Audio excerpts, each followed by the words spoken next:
Hello, everybody, and welcome. For those of you I've not met before, where have you been for 18 months? But glad that you're joining us if you are first timers. I am Anna Spooner, and I am Tastings and Events Coordinator at the Wine Society. Joined behind the scenes this evening by my colleague from the Tastings team, Gil, who is Tastings team. If you want to send him a message on the chat, if you've got any issues with any tech this evening, and then also by Ben from the Fine Cheese Company, who has been very kindly offering his cheese knowledge to us for, well over a year of these online events now. So delighted to have you back, Ben, and even more delighted because this evening, I gave Ben free rein. For those of you who've joined one of these events before, sometimes we do the wine first, and I'll say to Ben, I want to use these wines, please help me pick some cheeses. For this particular event, I said, Ben, I want you to give me your ideal Christmas cheese board, and then I'm going to work the wines around your Christmas cheese board. So I'm really pleased that tonight is a sort of homage to Ben's perfect Christmas. So you're in for a treat, members. I'd be lying if I said I didn't do a little taste test last night to just check they were all okay. So if you have bought the cheeses for this evening, then you're in for a real treat. Hopefully you'll have also bought a few wines this evening, whether they're identical to the ones we recommended or not. Don't worry, I'm going to a fromage to Ben. Oh, Ken, I love it. It's a fromage to Ben. Very clever. But yes, if you did buy the wines, then fantastic. Or if you're replacing it with a decent substitute, then good on you. We've got some quirky pairings this evening, particularly a fizz with our first cheese. So hopefully you're experimenting along with us tonight. And for those of you watching on YouTube, then I hope that everything is sufficiently delivered and everything's good to go. So really quickly, and I will be brief, please use the chat to let us know where you are, what you're drinking, and most importantly, what you think of the pairings this evening. We do have the Q&A button. Gil is going to kindly manage that this evening. And what I would suggest is please don't put your questions in the chat if you can avoid it. The only reason is it can be hard to keep up. And also I'm less able to see them because we're going to try and do questions as we go and keep the flow of the evening going. So that's really it from me. If you're new to Zoom completely, then please feel free to swap your views. At the moment, you might have me on speaker view, or it could be on gallery view, which means that Ben and I will be side by side. Pick whichever you like. Ben and I hopefully won't talk over each other this evening, so both views will be fine. Without further ado, I did bring a cracker this evening, Ben. So I thought this might be dangerous with a whole host of wines next to me, but in your absence, Ben, I was imagining we were pulling that together and enjoying. Anna. I would have Oh, I'm sorry. Well, I thought I'd be the idiot who wears the hat. I wouldn't enforce that on you. So I'm going to be the one that lives in perpetuity online with a Christmas hat on. So all good. So cheers, Ben. How are you? Cheers. Yeah, very well. Thank you. Getting ready for Christmas and getting all the cheese in, ready to go. And so, yeah, doing well. Looking forward to the cheese board, looking forward to tasting these wines with the cheese. So, yeah. It's a bit of a dry run for your perfect Christmas day, isn't it? It is, yeah. It is my perfect cheese board. Yeah. Oh, good. So what we're going to do, members, is I'm going to talk a little bit about each of the wines. And then Ben's going to talk about the cheeses. Feel free to start on the wines. Don't hold back. Feel free to start on the cheese. Don't hold back. We'll tell you which pairing is at the start of each. And then after I've done wine, Ben's done cheese, we'll talk a little bit about why we think they work, why I picked what I did, whether Ben agrees with me, disagrees with me. We can go from there. So without further ado, I think it's probably time to start with the first pairing. So Ben, I always pronounce this wrong. Is it Baron Bigod or By God. By God, that's why I always say it wrong. But by God, it's good. That's how I should remember it. Now, don't be alarmed, members, if you haven't got this exact wine. We started with this as the option, but then it sold out. And so I replaced it with a Villiera. I'm going to talk about both of those wines, so fear not. But if you have got this one, which is the Crémant du Jura, Obviously, these are both sparkling wines. I should make that clear before we start. But Crémant du Jura. So Crémant is a sparkling wine made from a region in France that isn't Champagne. And it has to be made in the traditional method. So both of these are produced in exactly the same way. But where is the Jura and why is it important? Well, it runs parallel to Burgundy, but it's slightly more alpine. So you're getting elevation and altitude, and that cools the wines down a bit. In the southwest of Jura, there is a little village, and I think it's on the bottle, but if it's not, it's certainly it alludes to it on the bottle. This star here, the little village where this producer is located nearby is called Les Trois. So this a star in French. And they believe that either comes from the fact that there are ancient starfish fossils in the soil here, or that there are 5 hills surrounding it in the shape of a star. So it's kind of this beautiful romantic place as you start to reach a bit of elevation into the Alps. It's a family winery, family domain, so a lot of love and attention. And a lady called Nicole produces this wine. It's 100% Chardonnay, and it's also produced, as I mentioned, in the Champagne method. So what that means, and we won't go too techie tonight, that's not what tonight's about, but it's produced in a much slower fashion to something like a Prosecco. Don't know why I'm holding an imaginary bottle. It's because I did a sparkling introduction a couple of weeks ago and sprayed sparkling wine all over myself. So I think I've got the fear. But what happens is in that bottle, the dead yeast falls to the bottom of the bottle once it's produced its bubbly fermentation, and it dies, and it gives what's called an autolytic character. So if you have a little nose of this wine, what you should find is, because it's spent 18 months sort of absorbing those autolytic yeasty flavors, you should get quite a bready note. And that's what you get in Champagne. If you compare Champagne or most Crémants to Prosecco, that bready, sourdough, savory note is the real differentiator. You get that kind of difference between the fruitier styles of Prosecco and others. So this is actually also bottled with 0 dosage, meaning at the end of the production, they don't add any more sort of wine and sugar combo. You find that most champagnes, or sparkling wines made in the Champagne method, because they're so high in acidity, sometimes they need a tiny touch of sugar, not to make them sweet, but to bring the wines in balance. Now, this one intentionally doesn't have any added, which makes it really, really dry and crisp. So I'm going to have a quick taste before we go on to the next wine. Ben, you're tasting the second wine along with me, aren't you? Because this one was sold out when I sent you your pack. Yeah, and I've had, I think it's my second little glass of them. So that's what we like to hear. The members who are tasting along with the Jura with me, hopefully you'll find all of the things that I find. It's appley, it's lemony, it's really got that touch of salinity at the end. A really, really good wine with food, actually. But the acidity, my goodness, my mouth is watering. I'm salivating. It's a real have another sip wine. Now, we don't sell any Crémant de Bourgogne, so any Burgundy Crémant. And a lot of members always ask why. And whenever they say, why don't you sell any, I put them in the direction of this wine, because I really do think this beats most Crémant de Bourgognes. And the reason most people like Crémant de Bourgogne is because it's high in acid, it's made with Chardonnay, all of the things that this wine is. So if you are a fan of that style of wine, then even you haven't tried it, please do give it a go. I'll quickly jump onto the next wine because having two is quite good fun, but Ben, you can join in with this one more and then we can go on to the cheese. But this is the Villiera tradition, and Cap Classique means sort of method traditional or traditional method in South Africa. So it's the name for that style of wine. So again, we've got a method of production akin to that of Champagne. And again, there's huge similarities between these two wines. This also had 18 months on those dead yeast cells.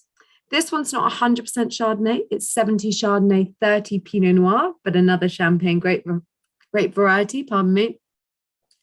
It does interestingly say I don't know whether it was on the bottle or the website, It says produced in a Crémant style. I've read it somewhere.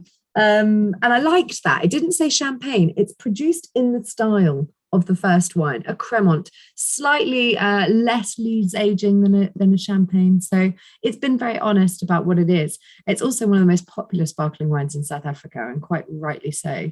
For anyone who's been and is interested in where this particular winery is, it's between Paarl and Stellenbosch, just on that border. And it's this beautiful organic farm, 180 hectares, very sustainable. They have wild ducks to keep pests down. It's one of those sort of picture postcard perfect wineries. Like I said, huge similarities, and we should expect those similarities in the flavour. So all the things I described, the bread, the toast, those yeasty flavours, as well as the apples and the lemons. One thing I would say is this wine has actually had a bit longer in bottle.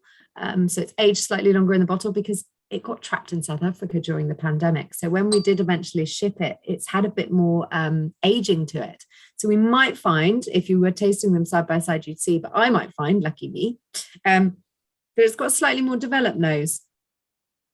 A little bit, yeah. It's a little more doughy perhaps than the first one, a bit less fruity, but not significantly. We're not talking years and years of aging here. We'll be talking maximum 12 months.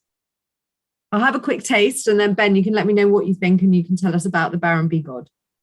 My God. My God. I just ignored that one. Yeah, I understand. I completely get the bready. It's quite, I find it quite heavy. Not in a really bad way, but it feels heavier on the palate for sure. It's definitely, now having tasted it, I think one thing that the age has done as well is the bubbles are a bit less pinpricky than the first wine. So if you were tasting the Montbourgeau Jura wine, it's very fizzy. And I would say the Villiera tradition was a bit less fizzy, the slightly creamier mousse, and that's often after a bit of bottle aging. So yeah.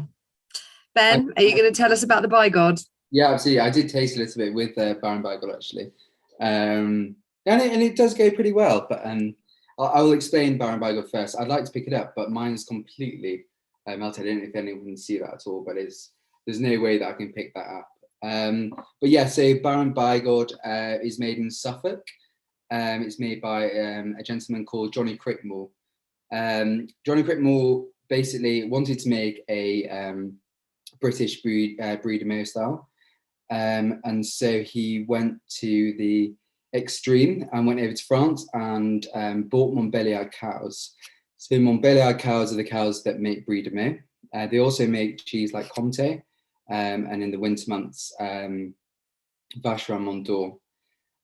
So they are really low yield, but really high in fat and protein.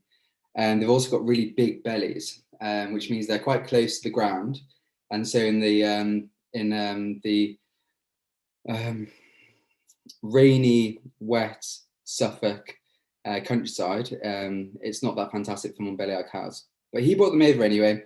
He brought about 120 over, just so he could make as close to Brie de Meaux as he possibly could.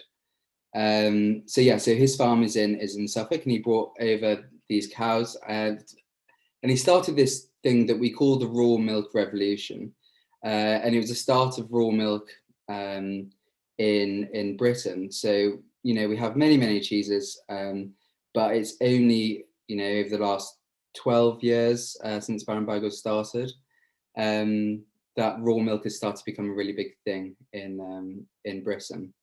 So it's, as I say, a raw milk cheese. It's traditional rennet, just like Brie de Meaux is. On the outside of the cheese, so the white is called candidum. So it makes this really lovely bloomy rind. But you also have these little squiggles, like brain-like, and that's called geotrichum. And geotrichum gives a really nice complexity to the rind, more savoury notes. But the candidum makes a lovely, I would say, even rind, but it's quite bitter in flavour. So juggling both of them, it shows really good technique in cheese making. basically. Before that, Johnny Crickmore, so he was a salesman for an American company that distributed milk vending machines. So I don't know if you may have seen them around the country, but with on farms, and they have milk vending machines. And he was the first person to bring those over from America to Britain. And so once he brought one over and started selling them, his uncle's farm. So it's been in his family for about 5 generations, but he's the first person to make cheese on the farm. But it's been dairy for 5 generations, and it still is dairy. But he brought over Montbéliard, which makes lovely cheese. So he started selling milk straight from his vending machine that he brought to the farm. And from just selling milk, he thought, what else can I do? And he thought, do you know what? I'm going to try and make cheese. What cheese do I want to make? Oh, I want to make a Brie de Meaux style. No one else makes that kind of cheese. How can I make it to the best of its ability? I will go and buy the cows that make Brie de Meaux in France, bring it back to England, and do exactly the same, buy cultures, buy rennet from France, but make it in Suffolk. And he makes this amazing Brie style cheese in Suffolk that's unrivaled, I would say, in Britain. I love this cheese. I'm going to be honest, we have used it once before, haven't we, Ben? Maybe. And I might have also ordered it for my wedding. But yeah, so it's a firm favourite between Ben and I. So when I was pairing this, Ben, because we've used it before, I really wanted to do something slightly different. And for me, I am probably the same as others. I wouldn't necessarily think of pairing a sparkling wine with cheese because of when I tend to eat the cheese. And I find, you're not necessarily going to go back to sparkling wine if you're eating cheese at the end of the meal. However, sparkling wines are universally overlooked for cheese pairings, but they possess all of the things that you really want when you're pairing with a cheese like this, in my opinion. So that lush creaminess that you've talked about, that really high fat content that comes through in the cheese, the high acidity. I mean, very few wines have as high acidity as sparkling wines do. So particularly champagne methods, and this one here has 0 dosage, so the Jura, so it doesn't even have any sort of sugar. It's just pure dry acidity. So for me, I thought when you first sent the cheese to pair, I thought I'm going to give it a go. I've read, you read about Brie in particular, because not so much literature on Baron Bigod, but Brie in particular, you read about how beautifully they go with sparkling wines, and particularly champagne grape sparkling wines. And I should be clear about that. Chardonnay and Pinot Noir are often said to be the better. They're naturally high acidity, and Chenin to an extent as well, which is even higher in acidity. Those are the best ones. So I gave it a go, and I just thought, oh my goodness, I have been really missing something all my life. So I get that the time to eat it might not be as conventional, but because this cheese is so delicious, I thought, actually, ignore that. This can be a new thing. I'm going to eat this on the sofa on a Sunday afternoon, watching the rugby or whatever with my husband. Instead of a proper meal, I'm going to have a delicious fresh bread, Baron Bigod, and a sparkling wine. And that's it. I've invented a new meal. So yeah, it's sort of, for me, this is a lovely pairing. It brings out, in terms of what it does with the wine. So I've just said why the wine works, but what the changes I got on both wines were that, you mentioned a word, Ben, that really resonated with me, and I can't remember what it was now, but it was bitterness. That sort of bitterness around the rind. That actually has brought the fruit out in the wine. It's made the sparkling wines fruitier and sort of, more friendly in a way. So I really, really enjoyed that. I think I completely agree. I think the wine also brings out the rind. I don't think so much the paste, but the rind, and you start to see on the cheese the complexities of the rind and how important it is to be eating the rind with cheese as well, with the paste. Completely agree. And the other good thing about sparkling wine is when you do have a cheese with that soft paste center, the bubbles sort of clear your mouth out as well. So whether it's a good thing or a bad thing, it means you probably just eat more and more and more cheese. So I'd have to set myself a sofa indulgence limit on a Saturday afternoon of how much I'd be allowed to eat, because I think I'd just keep going. Yeah. I've got a quick question. Where did the name Baron Bigod come from? Do you happen to know that, Ben? I do. So just opposite the farm is a big hill, and if you walk up the hill, you can see over basically over part of Suffolk.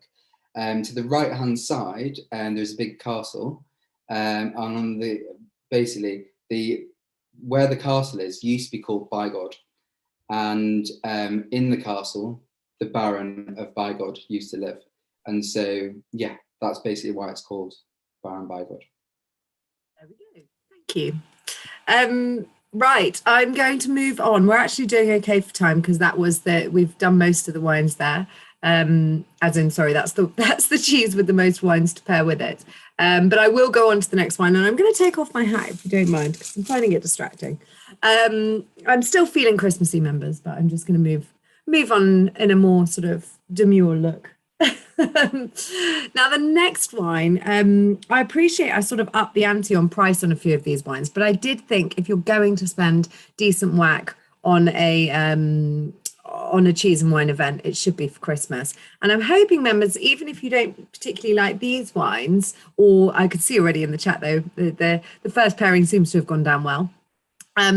What I will say is, if you don't like necessarily these pairings, hopefully we might give you, between Ben and I, a couple of tools about other wines that you could try. Or you might have confidence trying different wines or different cheese combinations with a few of these tools, particularly because these cheeses are quite Christmas friendly. So thank you, Ben, for choosing such Christmassy wines. So we've got here the County Line. It's actually, County Line itself isn't actually a winery.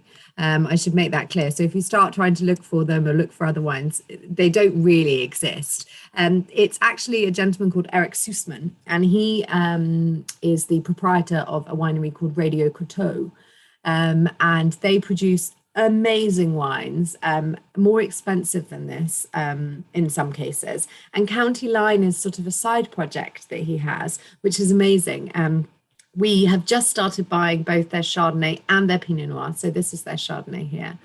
Now, if you sort of got nervous and you thought New World American Chardonnay, I'm not sure, Sonoma Coast, Mendocino County, that they sound like they're going to be big and oaky, then don't worry. Eric actually worked 3 harvests when he got into the wine industry, all in Europe.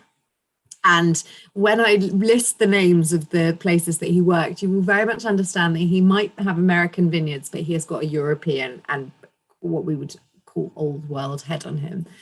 So I just have to read these out. Sorry. Baron Philippe de Rothschild of Pauillac, not bad.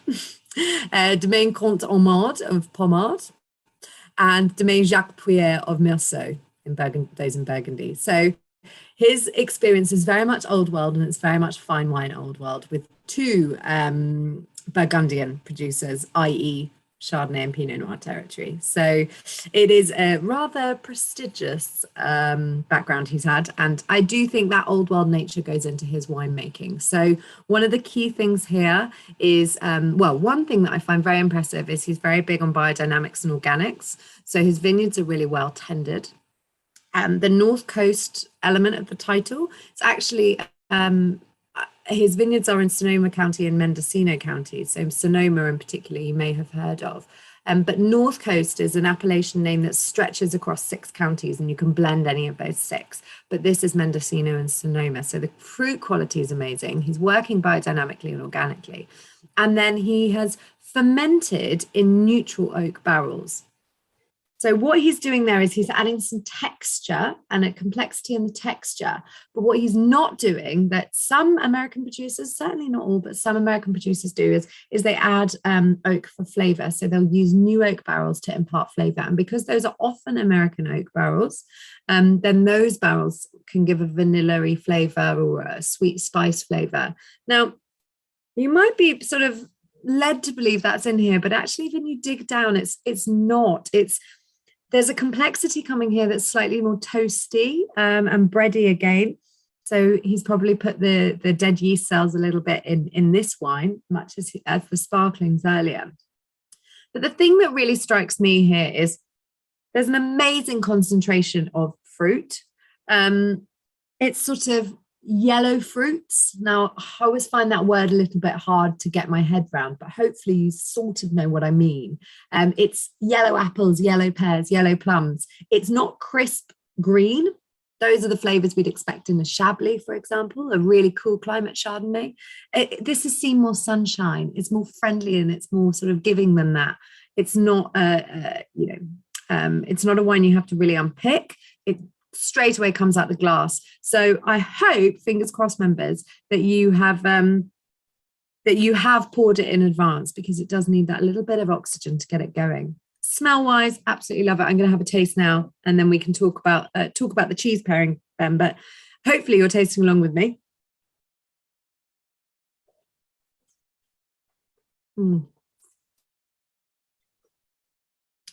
It does have this unbelievably gorgeous kind of rich mouthfeel to it. It's got nice acidity. It's got that sort of tongue prickling acidity to it. I'm salivating. There's still sort of almost a white peppery thing as well. How would I describe that? It's got something other than fruit for sure. Slightly woody, but not really. But those fruits they're ripe, they're luscious, they're really, really fruit forward. But it's not a kind of tropical fruit bomb. It's much more on the apples, etc. Ben, what did you think? Yeah, I really like it. This is the kind of wine that I like, I think.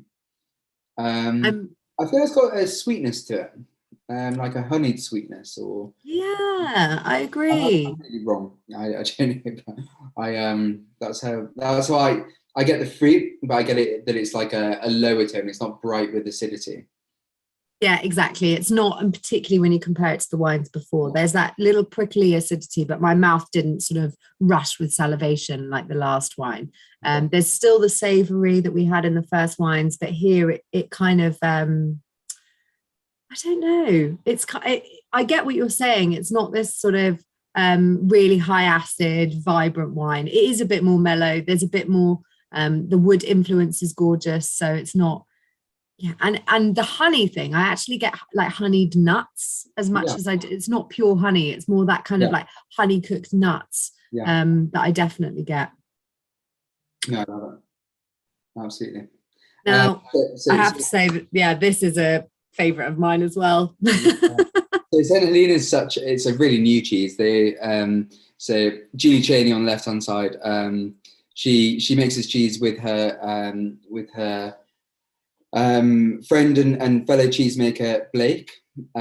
So Julie Cheney also works on Fen Farm, where Baron Bigod is made. So she uses the same milk as Baron Bigod. So she uses 12 of the cows, Montbéliard cows. But they make together St. Helena.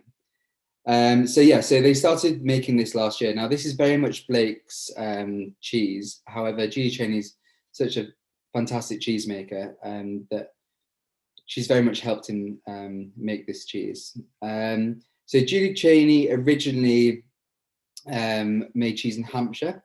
So she made cheese with Stacey Hedges. They made Tunworth and Winslade. So they made that, it's going back around 20 years now. However, they had a TB outbreak and so they had to pasteurize all their milk. So once they pasteurized milk, there was a choice whether they wanted to go back to raw milk or did they want to carry on pasteurizing.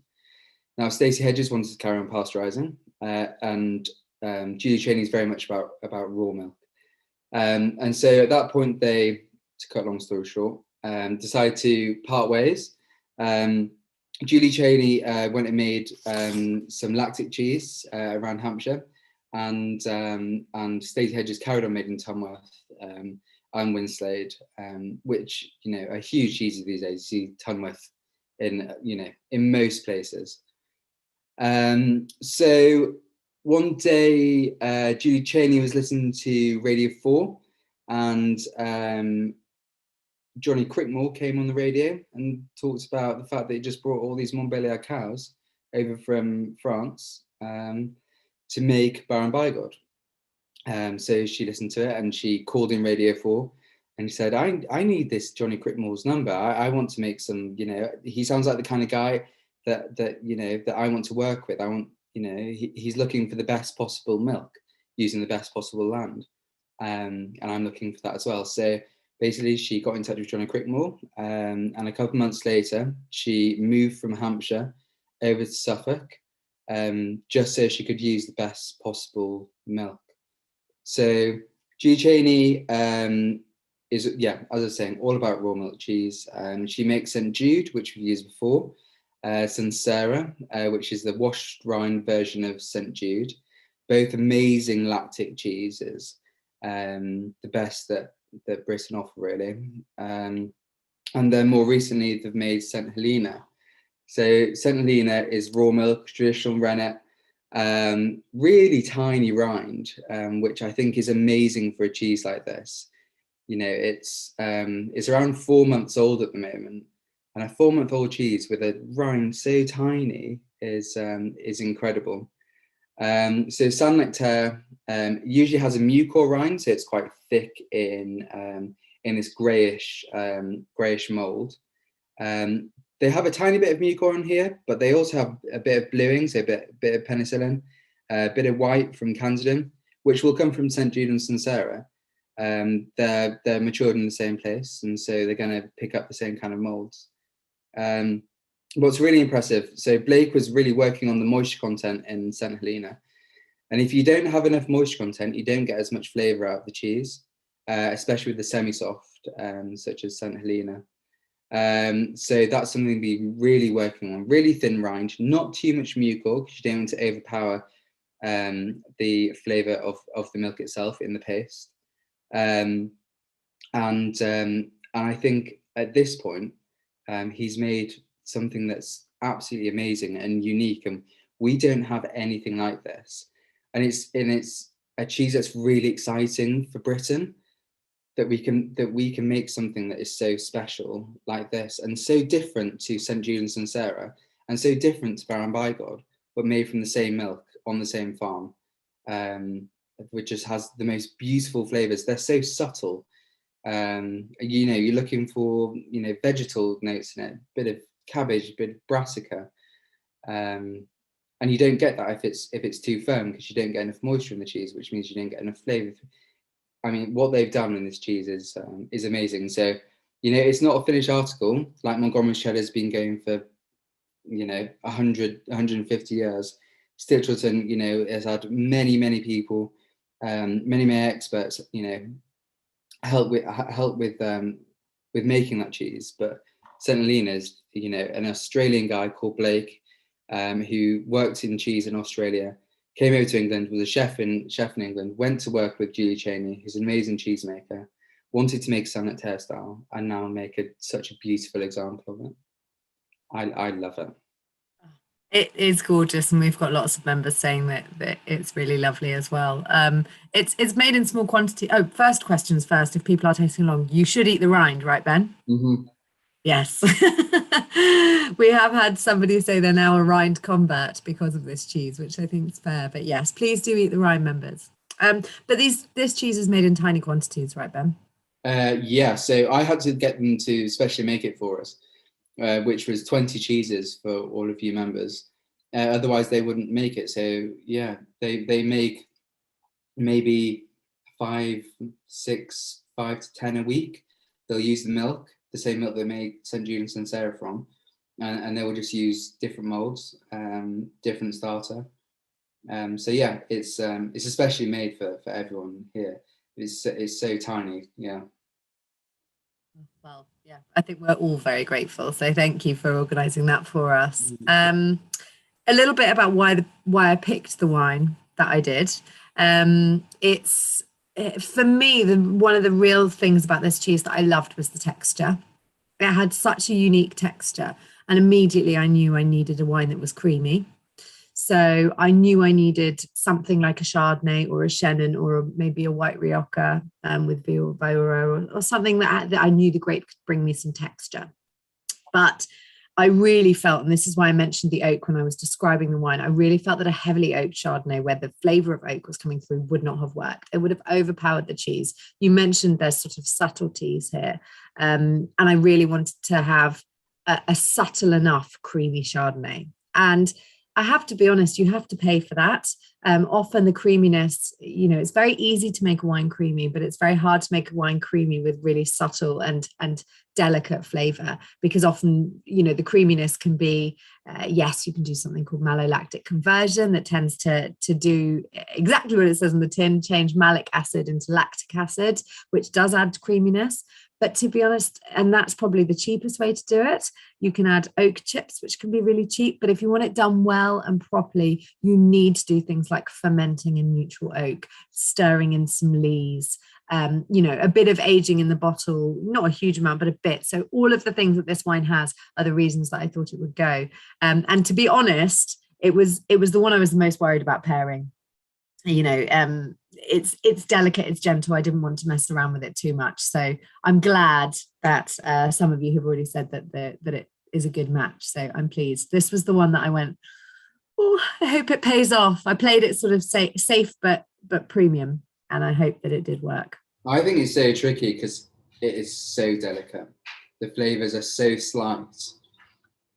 So that was a tough one for you for sure. It was, but I think the nice thing about this cheese is the nice thing about this cheese is I think it's probably a white wine cheese. Saint Nectar, it's sort of based loosely around Saint Nectar, is that right? Yeah, which actually is a red wine cheese. But when I tasted this, I tried it with a few Pinot Noirs and it wasn't right. Mm-hmm. Or it wasn't right for me. I'm sure, there'll be other people that would enjoy that combination. But I immediately thought I'm going to go for a light red because Saint Nectar, that's traditionally what you would have. And it didn't work. And I just thought, is it the texture that's not working? Is it that the acidity is too high and there's too much flavor? And I really wanted to sort of like go on the more restrained end. So, phew, the hard one's over. I think you did such a good job on that. But if he'd have just allowed a bit more moisture in the cheese, it would have become more of a soft rather than semi-soft, and you would have got more pungent flavors through, and the rind would have been more active. So you'd have got more of that wash rind, stinky smells, stinky flavors, much more savory. And it would have been completely different.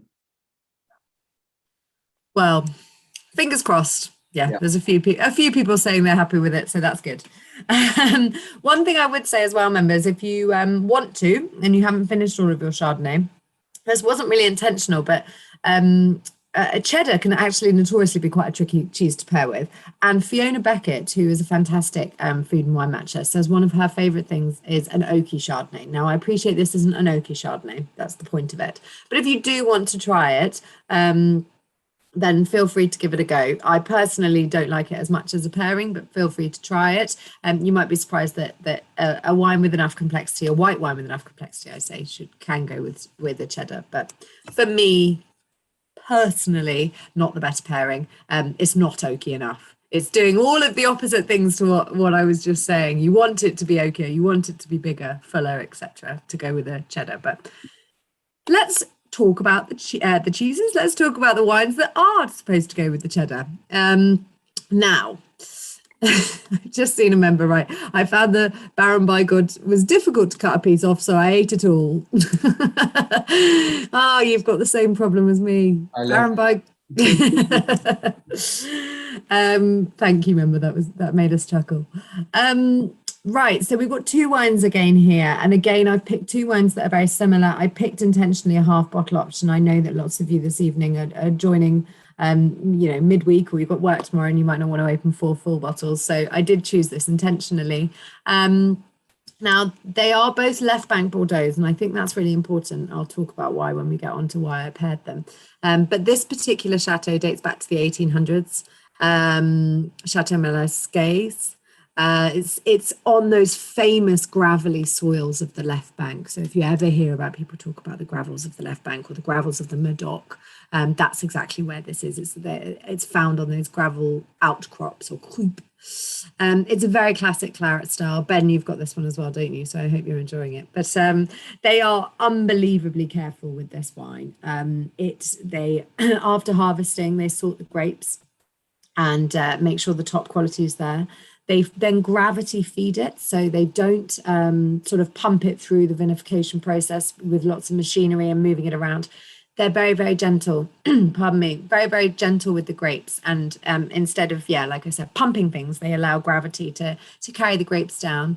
They vinify by plot. So there's 40 hectares on this property, and they don't sort of lump it all in together. They vinify by grape variety and by plot.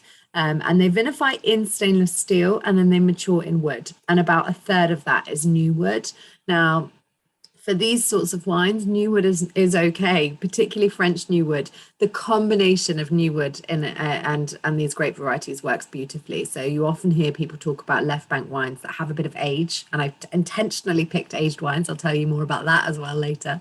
But these aged wines, what tends to happen is that you get these incredible, when you use new French oak, even when they've aged, you get these lovely spices, but you also get this actual smell of wood and cigar box, which I always feel like I have to explain, but it's a lovely combination of kind of sweet tobacco, sort of sweet-ish woody smells, but something slightly musty as well, and that's really quite intentional. And then this particular wine, 2011, as I've said, I wanted something with age, and it's a sort of classic claret. So hopefully if you're tasting along with this one, you're enjoying it. Ben, what do you think? They go so well together. Really good. I'm pleased. And you're enjoying the wine? Yeah, no, it's beautiful. Absolutely great. Beautiful. Yeah, it's a really nice treat to be able to do those in half bottles, actually, because I actually, in terms of price, it's a fantastic price. Half bottles, just so you know, members as well, tend to age more quickly. So if you are tasting along with this one, you'll have more of those sort of woody, but also foresty aromas. So forest flora is often used. It could be a little earthy. I always get wet leaves with left bank Médoc, and maybe a touch of graphite as well, which I'm going to have because I've got the second of the two wines. And I'm hoping to get basically all of exactly the same things. Yeah, Penelope, mushroomy is exactly that. It's that kind of like earthy. Ben mentioned vegetal on the last. Vegetal is a really, it's an aroma that people think, I'm not going to like it. But Ben, you just described the last cheese as cabbage. You know, if you immediately said to someone, your wine's going to be vegetal, it doesn't sound very nice. But actually, that umami smell is really attractive in wines and cheeses. So somebody says as well. Like you mentioned bitterness, and people think, generally, bitterness isn't a positive, but actually bitterness is such a positive because you want it to counteract richness. Absolutely. And it's wine and cheese very similar in that sense. Yes, okay, just bitterness by itself, not attractive. Just vegetal by itself, not attractive. But when it's combined with all the other components, that's what makes it beautiful. And that's why wine and cheese is such an alluring thing to talk about. So I'm going to now talk about the Baron de Brane from Margaux. So this is the second wine, and what I mean by second wine is it's not their kind of like Grand Cuvée or their Grand Vin, I should say, their top wine. It's the second wine that goes into the production. So what the wine that was the previous Haut-Médoc wine, that's their top wine, that's their first wine. And this is the second wine, but of an Appellation Margaux, which is deemed to be not necessarily higher quality. It's certainly famous. I think historically you could probably argue it's slightly higher quality. I don't think that's true now. I think the Haut-Médoc, there's more producers in the Haut-Médoc, so there is definitely more range of quality. But so Margaux, I'd probably say, is a bit more consistent, but my goodness, there's value to be found in the Haut-Médoc of that previous wine. And the good producers are just as good as the ones in Margaux. But this particular wine was actually classified as a second growth, so this winery in the classification of 1855. So it's the second wine of the more famous name, which is Brane Cantenac.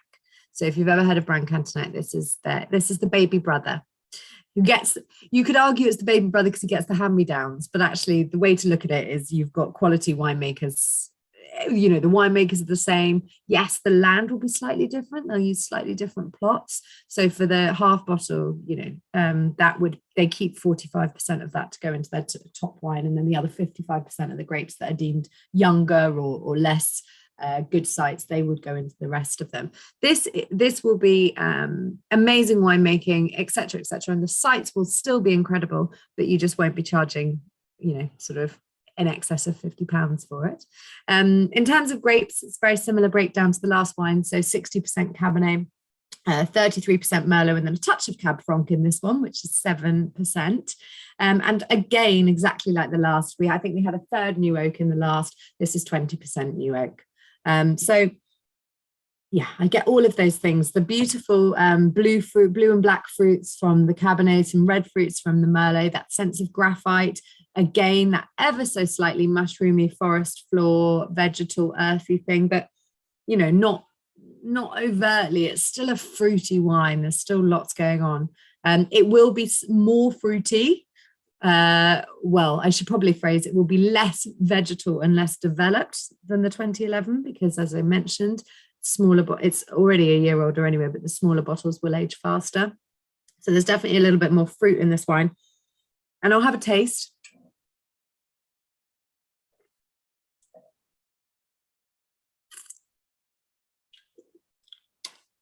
The lovely thing is the tannins are really subtle and supple, and they've softened with the age. And I'll talk about that when we get onto the pairing as well. But it's got this lovely, woody, a tiny touch of licorice root, that sort of taste. It's definitely, I used to chew on licorice roots when I was younger. I'm sure I've said that in a tasting before. My dad used to give them to us as a treat. And at the time, I didn't really realize what a unique flavor that was, but I always get it in a really, really good left bank. I used to get that as well.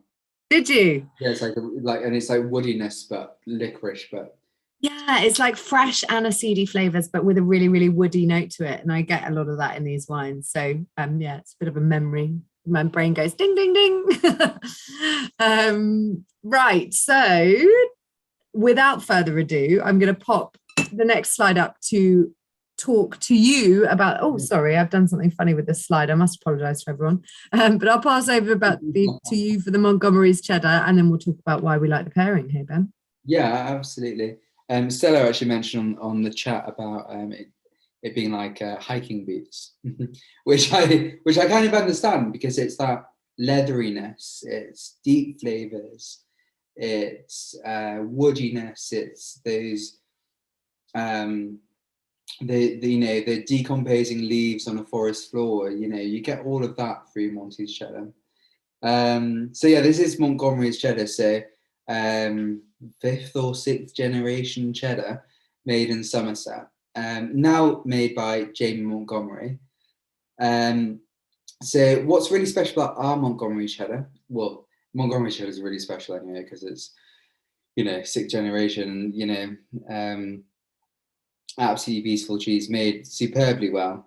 But we go and select our cheese as well. So I go and select all of our hard raw milk cheese. I go and select. So I choose the batches that we sell. And so I will taste 2 months worth of batches. They may make 4 or 5 batches a week.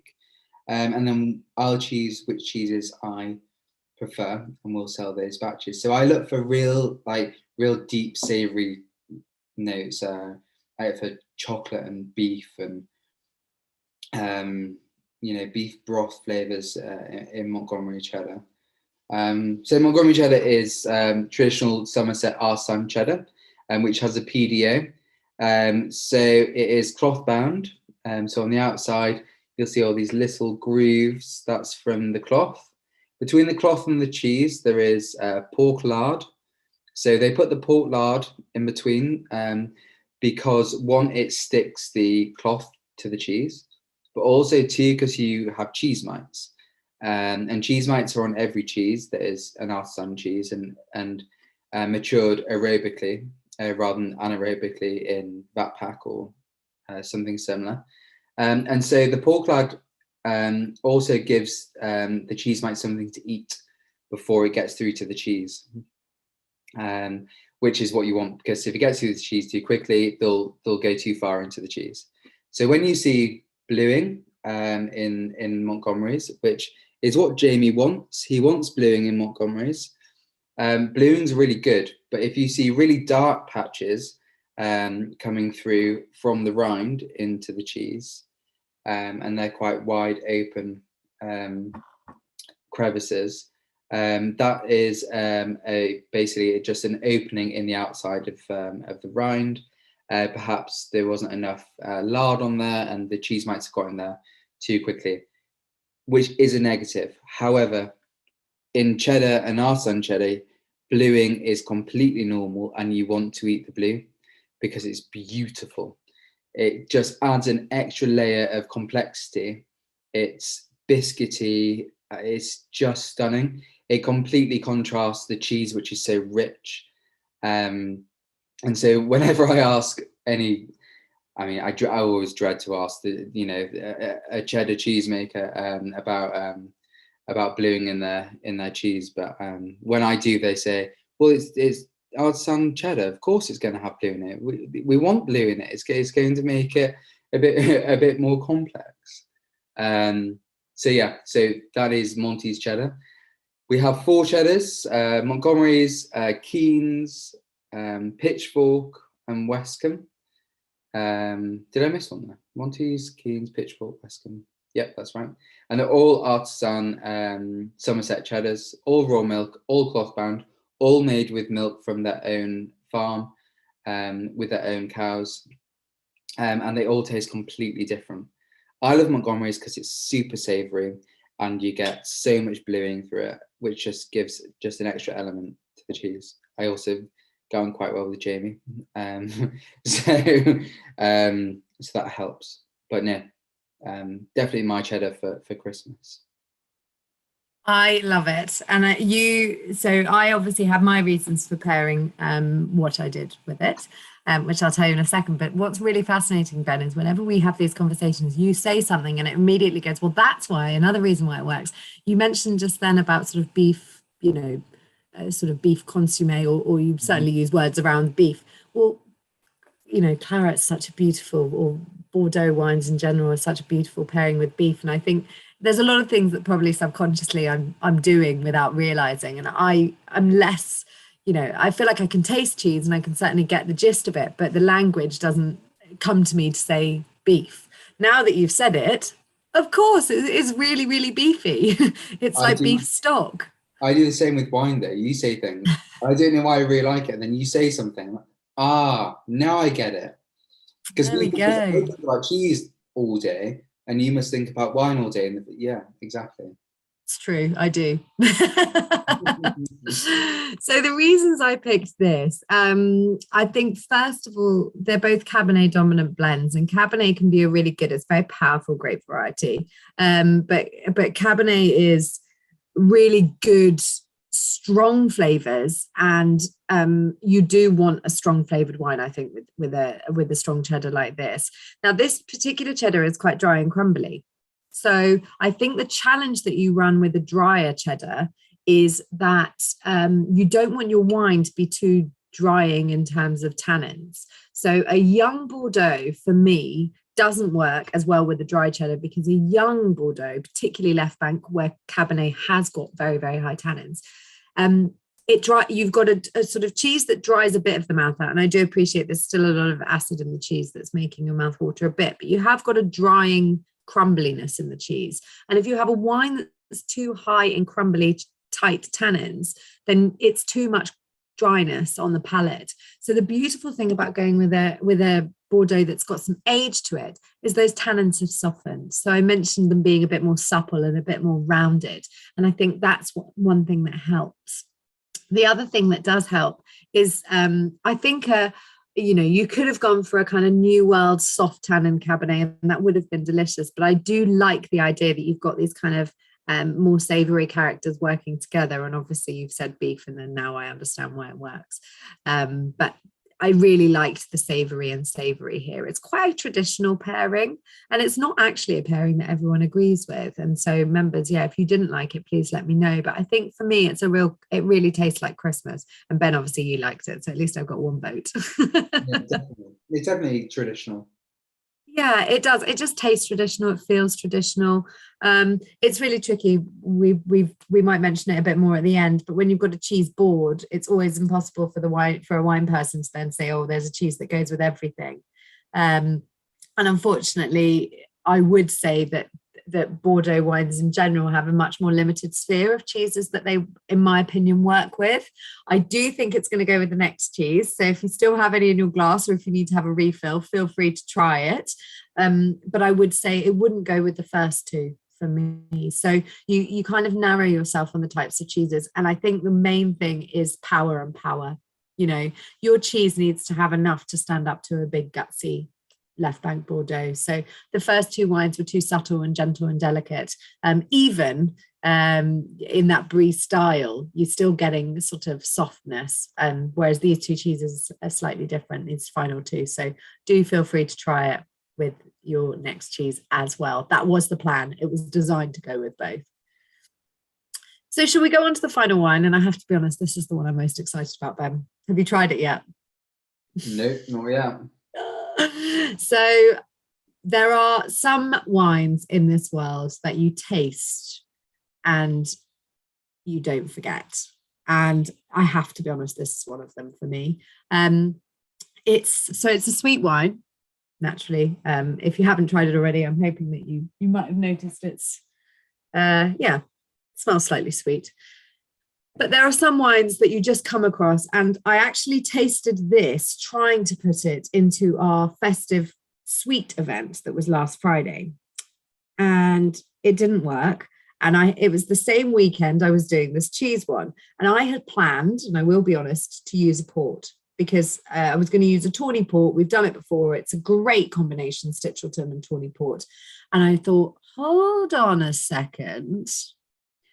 I'm going to try the Coteaux du Layon with the Stichelton. And maybe I was biased. I was desperate to use it. I don't know. But I have to say, I just found myself in a sort of heaven, a heavenly world. So they're little dinky bottles because it's a sweet wine. It's produced in quite a small quantity.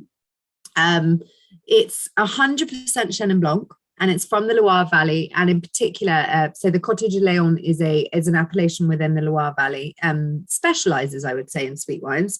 But this is a premier cru called Chaume. And there is a Grand Cru that's Quartz de Chaume, which is kind of a step up. They do use slightly different wine practices, but realistically, this is a top wine. I think for the price, what you're getting here is really quite amazing. So the Premier Cru Chaume means that you're going to have lower yields than the regular Coteaux du Layon, and some of the best sites in the region as well. It's also much smaller, so it's a really small area.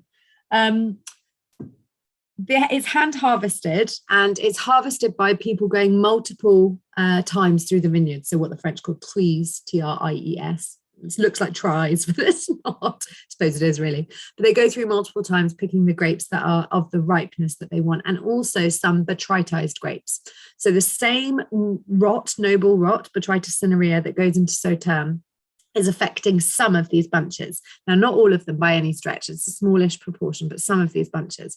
And then they're waiting until the rest get raisiny and developed. And then they're basically pressing a combination of botrytized grapes and wines that are starting to raisin. And when those grapes that are starting to raisin, and when those grapes start to raisin, the water content is lower, but the sugar and the acidity is really high. I mentioned earlier when we were talking about sparkling wines, Chenin Blanc has one of the most naturally high acidities of any grape variety.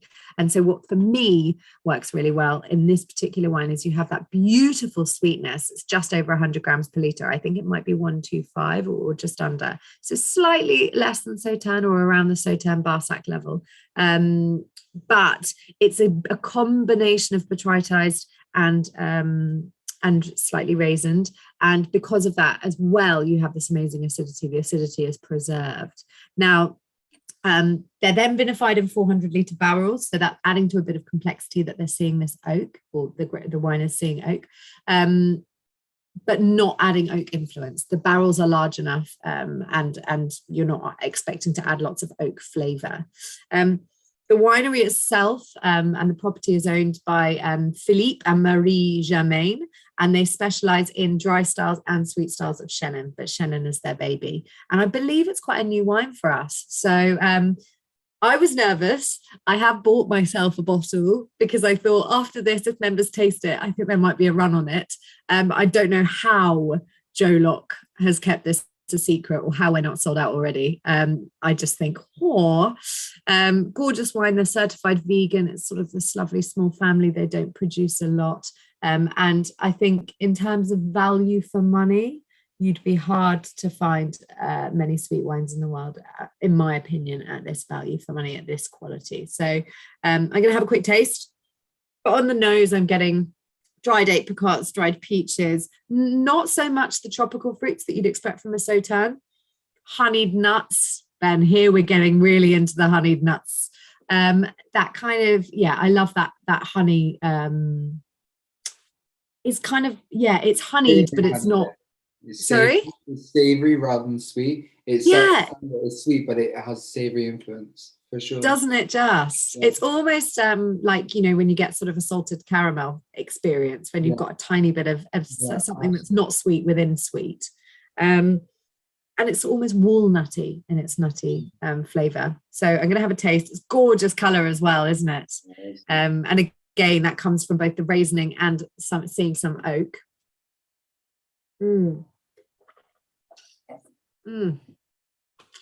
It's warming.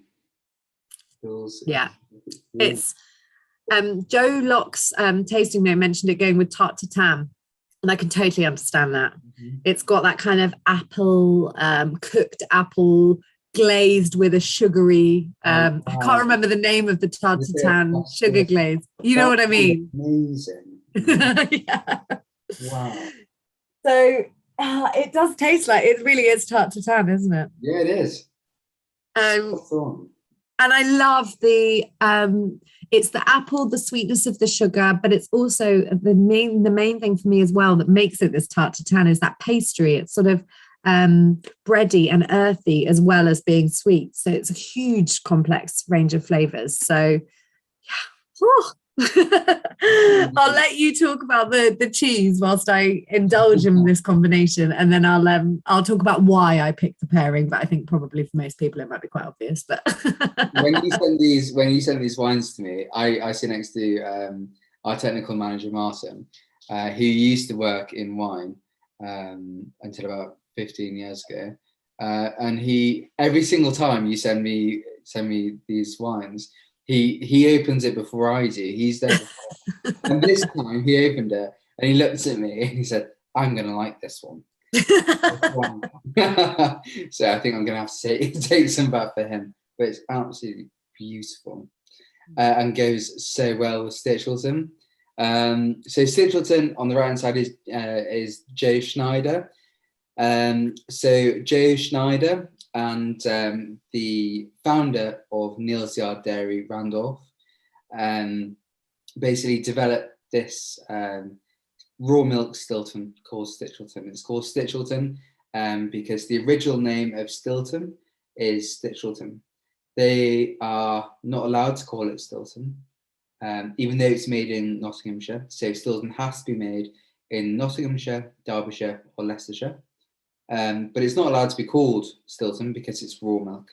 And in 1989, there was a food poisoning outbreak. And after that outbreak, which wasn't tied to Stilton in the end, but they blamed it on Stilton, they said that all Stilton had to be pasteurized. So now you have 5 Stilton makers, 2 that we sell, Cropwell Bishop and Colston Bassett. I think we've used Colston Bassett before, Anna. But this is a raw milk Stilton. So it's the recipe of Stilton. It's made in exactly the same way, but it's made with milk from the Welbeck estate in Nottinghamshire by Joe Schneider. and also funded by Neil's Yard Dairy. So what's crazy about Stichelton is that it's so difficult to make a raw milk blue cheese. So we've looked at, you may have noticed that I've chosen all raw milk cheese this evening, and I choose all raw milk cheese because there are so many different flavors and nuances going on in these cheeses. They change every day, and I think that is fascinating. You know, you will pick up the same cheese, but it's the next day's batch, and it will taste different.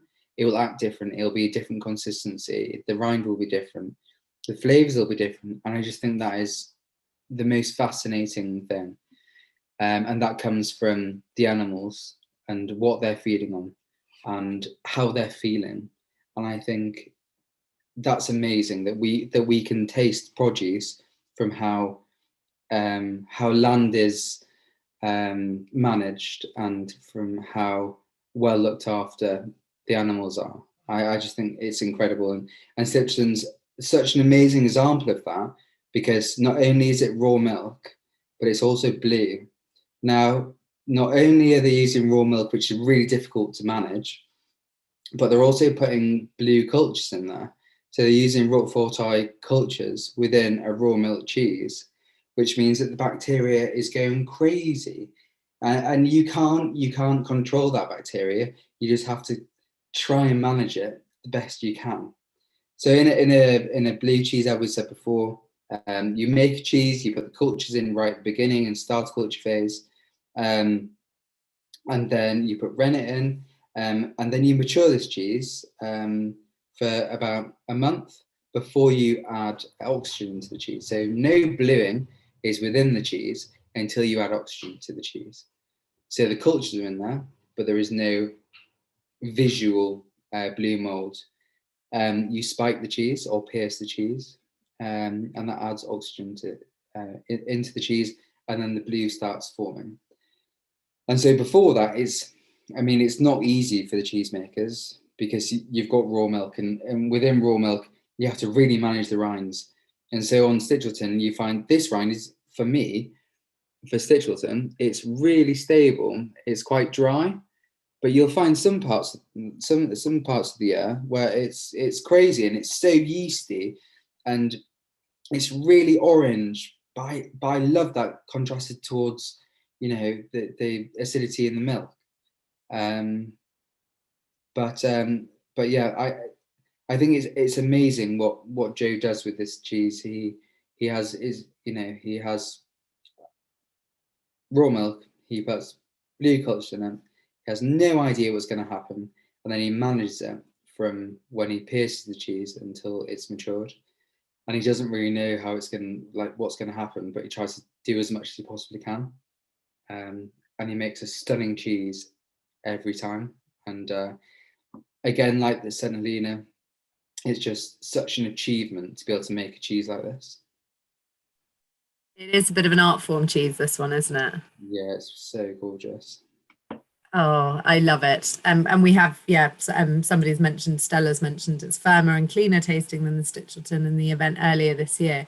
We did say we were going to use it again because it's a lovely, lovely wintry Christmas cheese, isn't it? Yeah, please, someone just mentioned the rind.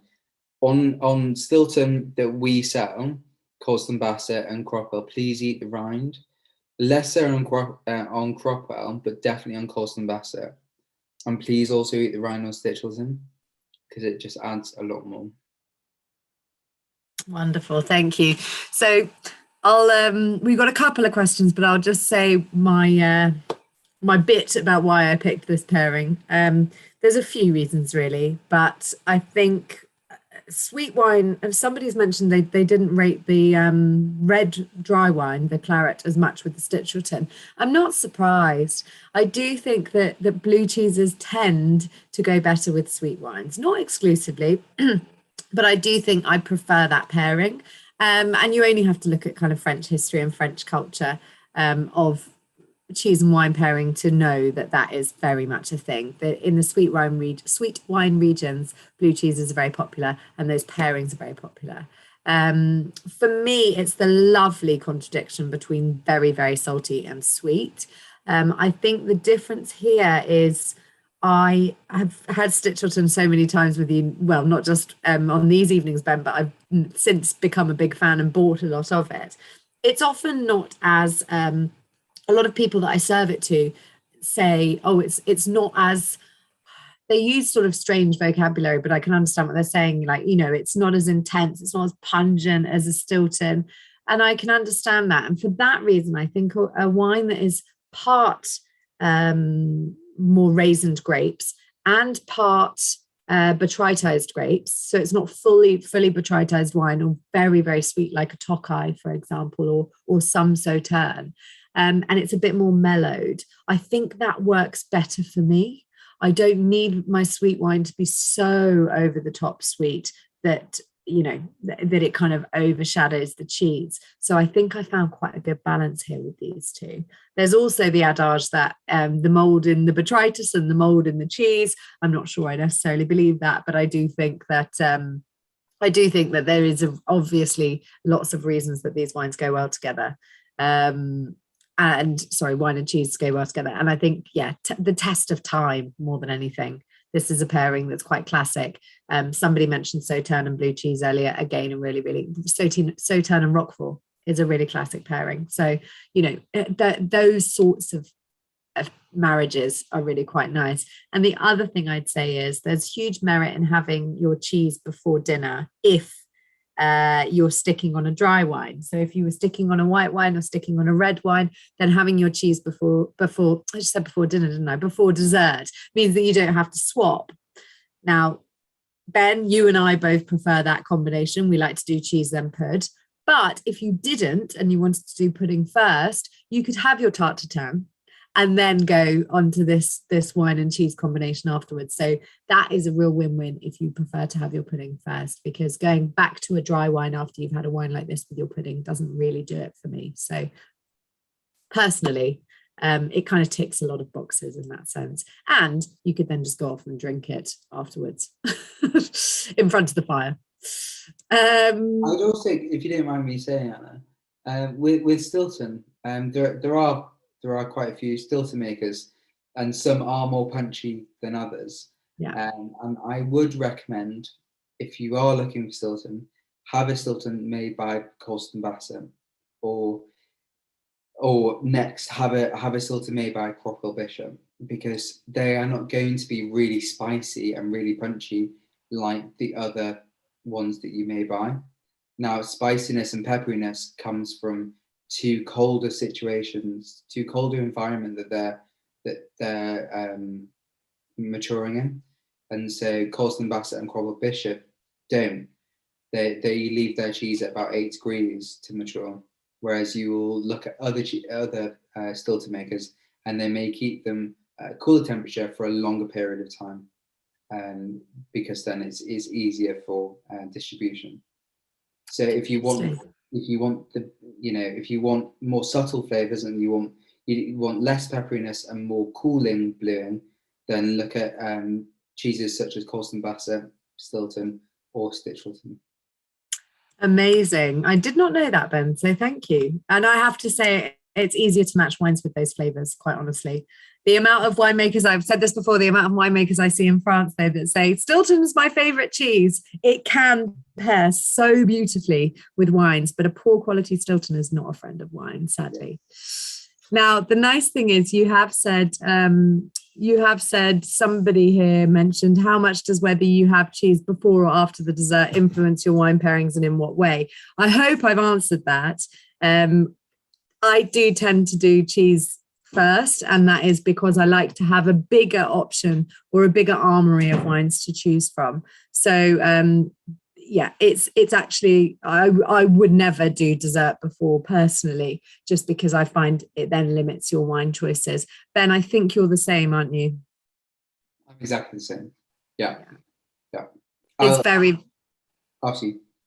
Oh, it's just very hard. If you've had a sweet wine with dessert, it's very hard to then go back to a dry wine and it not feel austere and sometimes tart, but not in a good way. You lose a lot of the fruit character. So yeah, for me, it's a bit of a no-brainer. Yeah. Okay, so we've got two more questions. Sorry, members, I know a couple more came through, but I actually think we answered most of them as we went, which was lovely. We'll quickly whiz through these two, and then I'll certainly be wishing you a Merry Christmas, Ben. But just quickly from Jane, is going back to the Montgomery cheddar, is the desirable blue also caused by the cheese mites? No, bluing isn't from cheese mites. Bluing is from mold and oxygen and bacteria. So mites would be a browny colour, and it would come directly from, I don't know, how can you see that, Anna, or not? Is it? Not quite. I would offer you mine, but I've eaten it all. So oh yeah, perfect. Yeah.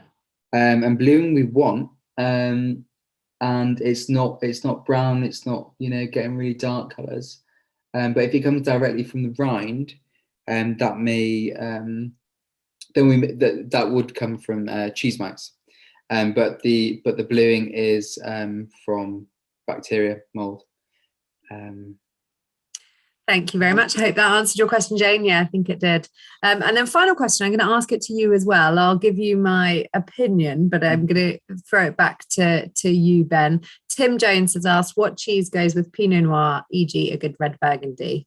I am going to play it relatively safe and say that my favourite fail-safe is a good quality, and I really have to stress the good quality Comte. Okay. Because I quite like the nuttiness. I like the more savoury notes, but I think generally, if I was going to give a general answer, it would be a semi-hard cheeses tend to work better, in my opinion, from an acid texture point of view. But Ben, I'm keen to hear your thoughts, because I know that you like Pinot Noir as well. Yeah, sure. So semi-hard Comte, and I think when you're looking for those savoury nutty notes, you're looking for a Comte that is probably 24 months. But then you do find in different Affiniers that do Comte, some look for sweeter notes. We use an Affinier called Marcel Petit, and we love Marcel Petit because they look for really savoury Comte. So many Comte fruitier, so they make the Comte, and then the Affinier of Comte will come and select. And Marcel Petit select the more savoury flavours, and I completely agree that a beautifully savoury Comte will go fantastically well. If we're looking at British, the closest thing is Lingish Poacher, and you do get really beautiful savoury notes in Lingish Poacher, and I think Lingish Poacher is something that we should do next year as well, because we haven't done that cheese yet, and it's absolutely gorgeous, and the closest to a cooked curd cheese, and we don't do many cooked curd cheeses like Comte, like Lingish Poacher. So if you're going to go British, go Lingish Poacher. Perfect. Thank you, Ben. I'm going to ask one really quick one because it's just popped in the chat, and I think it's quite a fun one for this time of year. Any safe recommendations for a fondue? I've actually got one more question after this as well. For fondue, I would actually stick to Alpine wines. You want something relatively high in acid to cut through all that richness. So actually wines from the Jura, but they're still white wines in particular, I think would be really good. They make a range of their local indigenous grape varieties. Failing that, if you can't get your hands, because they're quite hard to find sometimes, I do tend to prefer things that maybe don't have too much flavour. You're already in a big battle of flavour. So I tend to just go for crisp, high acid wines. I'm thinking things like Chablis.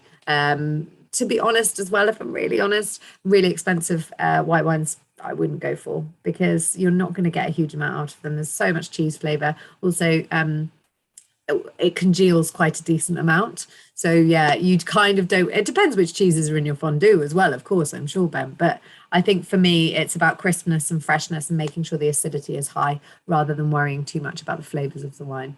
Yeah. How do you feel about it, Ben? Cheese-wise, it's got to be Alpine.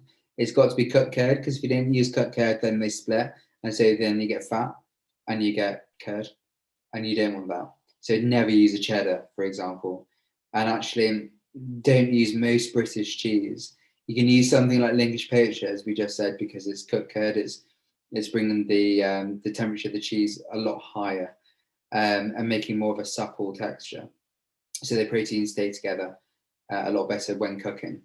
And so if you're going to get British, Linkish poacher. But apart from that, I would do Emmentaler. And then Emmentaler is really sweet, so you need to counteract that with something savoury. So something like Gruyere, and an aged Gruyere, beautiful. And then something in the middle. So some other Alpine cheese. So you could do Young Comté, you could do Bergkäse, like, anything in between. But Emmental, perfect sweetness. Gruyere, great for savoury, and then something in the middle, and then a bit of wine. Perfect. So I've got one more question for you members that have stayed on. It's a bit of a fun question. It's unsurprisingly been asked anonymously, and whoever has asked has also said, I'm asking for my wife. Not sure I believe them.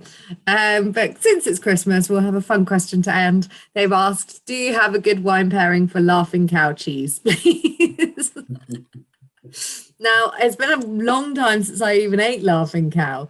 So I can't really remember what it tastes like. I don't think a huge amount is the answer. And I think probably a little bit of sweetness.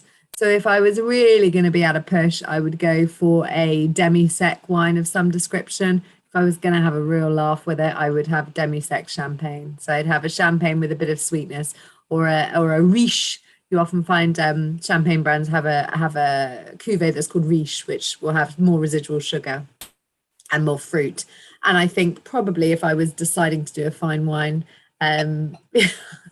somebody's just written, our dog loves Laughing Cow.